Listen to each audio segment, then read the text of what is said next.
നമസ്കാരം. മഞ്ഞ് പെയ്യുന്ന കാശ്മീർ താഴ്വരയിൽ അവധിക്കാലം ആഘോഷിക്കാൻ സന്തോഷത്തോടെ ഓരോ സംസ്ഥാനത്തു നിന്നും തിരിച്ചവർ. അവസാനം ഓരോ വെള്ളത്തുണിയിൽ നെഞ്ചത്ത് റീത്തുമച്ച് പെട്ടികളിൽ സന്തോഷവും ആരവങ്ങളുമില്ലാതെ തിരികെ നാട്ടിലേക്ക്. ഇസ്ലാമിസ്റ്റുകളുടെ കൂട്ടക്കുരുതിയിൽ നിരപരാധികളായ ഒട്ടനവധി ജീവനുകൾ നഷ്ടപ്പെടുമ്പോൾ ഇസ്ലാമിസ്റ്റുകൾ എന്ന രീതിയിൽ നടത്തുന്ന ചില വ്യക്തികളെ, ചില പ്രഭാഷണങ്ങളെയും ഇവരുടെയൊക്കെ പ്രഭാഷണ രീതികളും നമ്മൾ ഭയക്കേണ്ടതുണ്ട്. മതം തിരിഞ്ഞു നടത്തിയ വേട്ട, ഇതിൽ തിരിച്ചടി ഒന്നേയുള്ളൂ, മരണം. അല്ലാതെ അജ്മൽ കസബിനെ പോലെയും അഫ്സൽ ഗുരുവിനെ പോലെയുമുള്ള ഇസ്ലാമിക തീവ്രവാദികളെ ഇല്ലായ്മയുടെ ചെലവിലും ഇന്ത്യക്കാരുടെ നികുതി പണത്തിലും തൂക്കുകയറല്ല നമ്മൾ നൽകേണ്ടത്. അവരെ വധിച്ചിരിക്കണം നിഷ്ഠൂരം. എന്നിട്ട് അങ്ങ് വാഗാ ബോർഡറിൽ അവരുടെ ബോഡി പൊതുദർശനത്തിന് വെക്കണം, പട്ടാള ജനറൽമാർക്ക് വായിച്ചു പഠിക്കാൻ. ഇന്ത്യയിൽ ഹിന്ദു മുസ്ലിം കലാപം നടത്താനാണ് പാകിസ്ഥാൻ ജമ്മു കാശ്മീരിലെ പഹൽഗാമിൽ പാകിസ്ഥാൻ വളർത്തിയ തീവ്രവാദികൾ ഇന്നലെ വിനോദസഞ്ചാരികളെ ലക്ഷ്യമിട്ട് മതം ചോദിച്ചാണ് ഓരോ നിരപരാധികളെയും കൊന്നൊടുക്കിയത്. ഇസ്ലാമിക ഭീകരർ നടത്തിയ മനസാക്ഷിയെ നൊമ്പരിപ്പിക്കുന്ന കാശ്മീരിനെ അടുത്തറിയാൻ പോയവർ വെള്ളത്തുണി കൊണ്ട് മൂടി പെട്ടികളിൽ കിടക്കുകയാണ്. ഇസ്ലാമിക എന്ന ലേബലിൽ പള്ളികളിൽ പോയി നിസ്കാരം നടത്തുകയും നെറ്റിയിൽ നിസ്കാര തഴമ്പ് വെച്ചാൽ ഇടുപ്പിൽ അരപ്പട്ടയ്ക്ക് പച്ച കെട്ടിയാൽ ഒന്നും നിങ്ങൾ ഒരു ഇസ്ലാമിസ്റ്റുകളാകില്ല. കാരണം നിങ്ങളുടെ ലക്ഷ്യം മതമാണ്. ഭാരതീയരെ ഭീഷണിപ്പെടുത്തിയും വശീകരിച്ചും നിങ്ങൾ അവരെ ഭീകരവാദം എന്ന ആ മാരക വിഷത്തിലേക്ക് നിങ്ങൾ അവരെ വഴിതിരിച്ചു വിടുന്നു. ആ തെറ്റായ പാതയിലേക്ക് കൊണ്ടുവരുമ്പോൾ പാകിസ്ഥാനോടും ഇസ്ലാമിസ്റ്റുകളോടുമാണ് ചോദ്യം. 4 നേരം അള്ളാഹു എന്ന് വിളിച്ച് നിങ്ങൾ നിസ്കരിക്കുന്നത് എന്ത് നേട്ടമാണ് നിങ്ങൾക്ക് കിട്ടുന്നത്? രാജ്യത്തിന്റെയും ഐക്യവും സമാധാനവും തകർക്കാൻ എത്രയൊക്കെ നോക്കിയാലും അത് നടക്കില്ല. കാരണം ഇന്ത്യ ഭരിക്കുന്നത് പാകിസ്ഥാനിലെ ശിഖണ്ഡികളല്ല, പുലിക്കുട്ടികളാണ് എന്ന കാര്യം പാകിസ്ഥാൻ ഓർക്കണം. പുൽവാമയിലെയും ബാലാക്കോട്ടിലെയും നടന്ന ആക്രമണത്തിൽ നമ്മൾ ഭൂമിയിലെത്തി നിങ്ങൾക്ക് മറുപടി തന്നു. നിങ്ങളുടെ ക്യാമ്പുകളിൽ കയറി തകർത്ത് തരിപ്പണമാക്കി അത് അഗ്നിക്കരിയാക്കിയതാണ് ഇന്ത്യ പട്ടാളക്കാർ. ആ മറുപടി തന്നതിന്റെ അതിശക്തമായ തിരിച്ചടി, 10 മടങ്ങ് തിരിച്ചടിയാണ് ജമ്മു കാശ്മീരിലെ ആക്രമണത്തിൽ നമ്മൾ ഇനി തരാൻ പോകുന്നത്. ഇനി എന്ന്, എപ്പോൾ, ഏത് നിമിഷമാണ് മരണം എത്തുക എന്ന ചിന്തയിലായിരിക്കും പാകിസ്ഥാനിലെ തീവ്രവാദികൾ. ആ ചിന്തയിൽ ഓർത്ത് ഇനി ഓരോ തീവ്രവാദികളും ഓരോ ദിവസവും കഴിച്ചുകൂട്ടും. ഷഹബാസ് ഷെരീഫ് പാകിസ്ഥാനിൽ തീവ്രവാദികൾക്ക് മുൻഗണന നൽകുകയും അതോടൊപ്പം തന്നെ ISIയെ വളർത്തുകയും ഇവർ വേണ്ട ഫണ്ടിങ് ഇവർക്ക് പല രാജ്യങ്ങളിൽ നിന്നും പല സംഘടനകളിൽ നിന്നുമൊക്കെ കിട്ടുന്നു എന്നത് വ്യക്തമാണ്. പഹൽഗാമിലെ ഭീകരാക്രമണത്തിന് പിന്നിൽ ലഷ്കർ-ഇ തോയ്ബ എന്ന് ഉറപ്പായി കഴിഞ്ഞു. മുംബൈ മോഡൽ ഭീകരാക്രമണമാണ് നടന്നത്. പഹൽഗാമിലെ ആക്രമണം നിയന്ത്രിച്ചത് ഫൈസുള്ള ഖസൂരി എന്നാണ് റിപ്പോർട്ട്. 2 തദ്ദേശീയർ ഉൾപ്പെടെ 6 ഭീകരരെയാണ് ആക്രമണം നടത്തിയത്. ഇവർക്കെല്ലാം പാകിസ്ഥാനിൽ നിന്നും പരിശീലനം കിട്ടിയിരുന്നു. കാശ്മീരിൽ നിന്നുള്ള 2 തദ്ദേശീയർ ആക്രമണം നടത്തിയ സംഘത്തിലുണ്ടായിരുന്നു. 2017 പരിശീലനത്തിനായി ഇവർ പാകിസ്ഥാനിലേക്ക് കടന്ന് വിദേശ ഭീകരരുടെ അവസാന ബാച്ചിനൊപ്പം ചേർന്നുവെന്നാണ് വിലയിരുത്തൽ.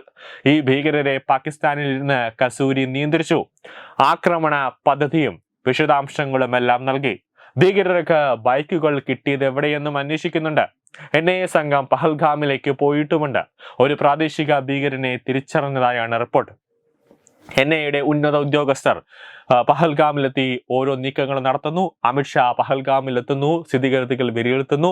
ഇന്ന് രാത്രി, അതായത് ഇന്ന് വൈകുന്നേരം 6 മണിക്ക് ചേരുന്ന സുരക്ഷാ അവലോകന യോഗത്തിൽ അമിത്ഷാ എല്ലാ കാര്യങ്ങളും വിശദീകരിക്കുന്നു.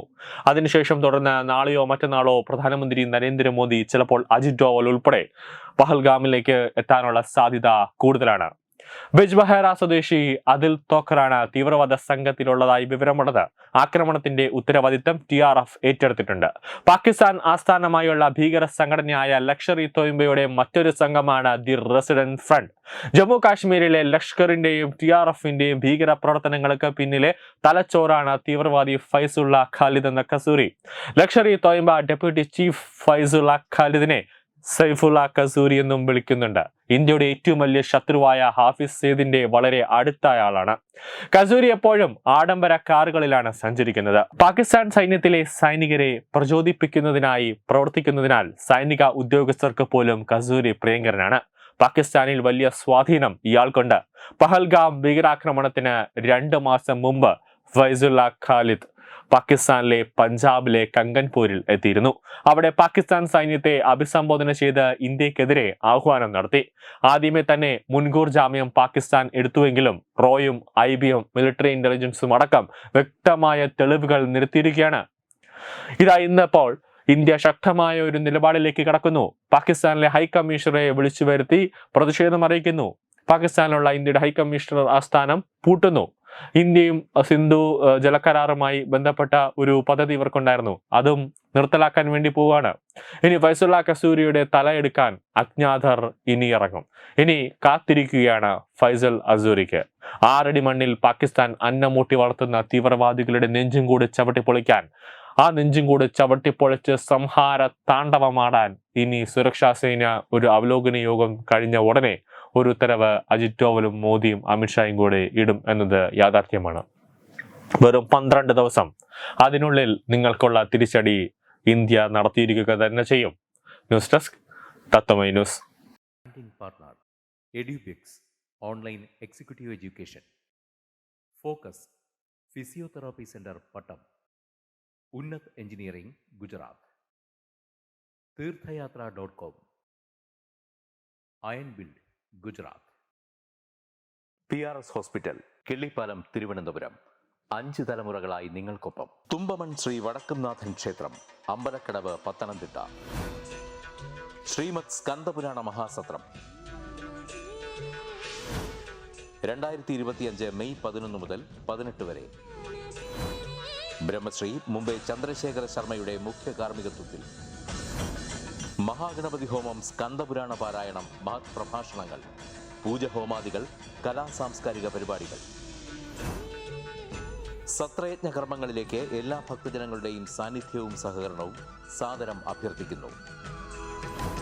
മഹാസത്രവേദിയിൽ മെയ് 18 പഴനി അരുൾമിക ദണ്ഡായുധപാണി സ്വാമി ദേവസ്ഥാന അർച്ചക സ്ഥാനികർ ശ്രീസെൽവ സുബ്രഹ്മണ്യ ശിവശാരിയാരുടെ മുഖ്യ കാർമ്മികത്വത്തിൽ നടക്കുന്ന അതിശ്രേഷ്ഠവും സർവൈശ്വര്യദായകവുമായ സ്കന്ദഹോമം. സ്കന്ദമഹാപുരാണ സത്രത്തിന്റെ ആദിമധ്യാന്തമുള്ള സമ്പൂർണ്ണ തത്സമയ കാഴ്ച തത്വമയി നെറ്റ്വർക്കിൽ.